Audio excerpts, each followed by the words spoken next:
মানলাম তোমার অন্নপূর্ণা ভাণ্ডার ঢোকেনি, তাই বলে কি 2 টাকা দামের ললিপপ খেতে হবে? ললিপপ খেতেই হলে খাও না চিকেন দিয়ে এই ললিপপটা। এটা খেতে ঠিক যতটা টেস্টি ততটা কিন্তু হেলদিও। দেখো আমি এখানে 6 থেকে 7টা মতো বোনলেস চিকেন, সেটাকে একদম মিক্সিতে পুরো পেস্ট করে নিয়েছি। আর একটা পেঁয়াজ একদম ফাইনলি চপ করে নিয়েছি, আর একটা গাজরও গ্রেট করে নিয়েছি। সঙ্গে দিয়ে দিলাম পরিমাণ মতো নুন, গোলমরিচ গুঁড়ো, সামান্য একটু কাশ্মীরি লঙ্কার গুঁড়ো, 1 চামচ জিরের গুঁড়ো, 1 চামচ কিন্তু চাট মশলা, আর তার সঙ্গে একটা সেদ্ধ আলু। সব কিছু খুব ভালো করে একটু মেখে নেব, আর তারপরে গোল গোল বলের আকারে করে নেব। আর এখানে আমি বাড়িতে কিছু ব্রেড ক্রাম্বসও বানিয়েছি, সেই ব্রেড ক্রাম্বসের মধ্যে খুব ভালো করে লাগিয়ে তারপরে কিন্তু একটা ডিমের গোলার মধ্যে আবার চুবিয়ে নেব।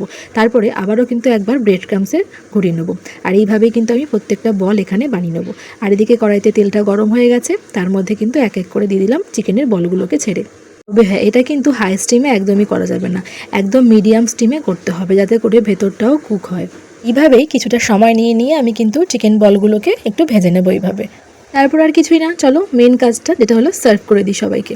এখানে আমি একটা সস বানিয়েছি, যার মধ্যে চিলি ফ্লেক্স আছে কিন্তু অরিগানো আছে, টমেটো কেচাপ আছে, রেড চিলি, তো সমস্ত কিছু দিয়ে আমি একটা সস বানিয়েছি। ললিপপ স্টাইল দেওয়ার জন্য আমি কিন্তু এখানে একটা করে টুথপিক এর মধ্যে ঢুকিয়ে দিয়েছি, আর তাহলে রেডি আমাদের চিকেন ললিপপ। তো চলো আজকের মতো এখানেই, সঙ্গে থেকেও দেখা হবে নেক্সট কোনো ভিডিওতে।